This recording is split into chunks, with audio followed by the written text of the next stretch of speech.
Les transformateurs électriques font partie du paysage. Pourtant, nous ne réalisons pas le rôle crucial qu'ils jouent dans notre vie quotidienne. Sans eux, l'énergie électrique brute serait pratiquement inutilisable pour le commun des mortels. En effet, ces dispositifs convertissent la haute tension des lignes électriques en basse tension convenable pour un usage domestique.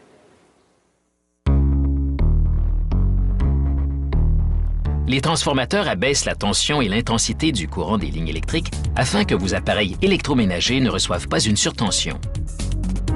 Pour fabriquer un transformateur, il faut d'abord deux matériaux, du papier enduit d'époxy que l'on colle à un bloc de bois et une bande d'aluminium de 3 mm d'épaisseur, un métal qui résiste à la chaleur produite par un courant à haute tension. Les deux matériaux sont fixés au bloc, puis on le fait tourner. Le papier isolant et l'aluminium s'enroulent ainsi ensemble.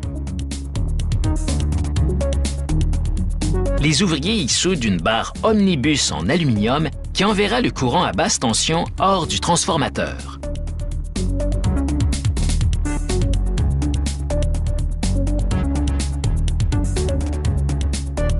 La barre est pliée et le tout est acheminé à un autre bloc pivotant où il sera emballé davantage.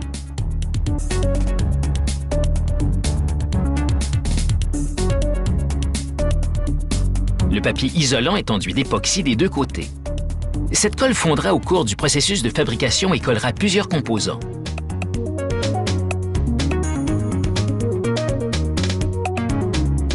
Sur le prochain bloc, un ouvrier colle d'autres papiers enduits d'époxy, puis un fil de cuivre également enduit d'époxy.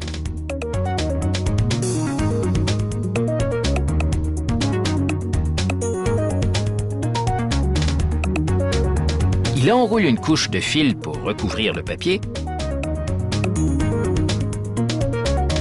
puis répète le procédé afin de former une deuxième couche de fil de cuivre.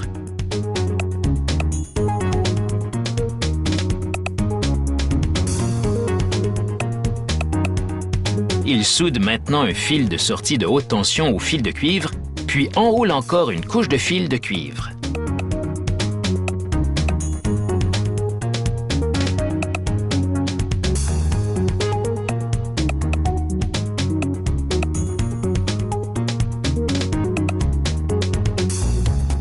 Il soude alors ce qu'on appelle le fil de connexion, soit le fil qui ressort du cylindre du transformateur.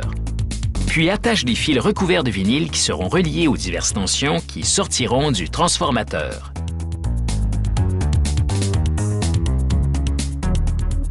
Ce composant qui vient d'être assemblé est la bobine.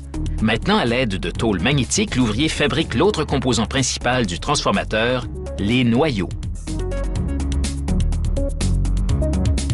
Un ouvrier unit solidement la bobine et les noyaux avec des attaches métalliques qui permettront de fixer l'assemblage à la cuve. Il envoie ensuite l'assemblage au four où il cuira pendant 8 heures à 135 degrés Celsius. La chaleur élimine toute trace d'humidité, ce qui améliore l'isolation. L'époxy a lié le papier, la bande d'aluminium et les fils de cuivre. L'assemblage est alors placé dans une cuve d'acier. Les ouvriers fixent un joint statique en caoutchouc autour du périmètre à l'aide d'un marteau, puis boulonnent un conducteur de terre. Ils insèrent ensuite des traversiers thermoplastiques.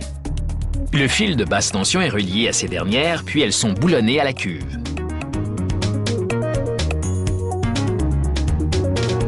Les ouvriers collent un guide de remplissage d'huile sur le côté de la cuve et mettent en place une machine de remplissage automatisée. Et cette machine remplit la cuve d'huile minérale en créant un vide pour que l'huile se disperse dans la bobine et les noyaux. L'huile est utilisée en raison de ses propriétés thermiques et isolantes. Un détecteur de défaut interne alertera les équipes d'entretien s'il y a un court-circuit. Un ouvrier passe le fil de sortie à travers la traversée thermoplastique et le fixe en place.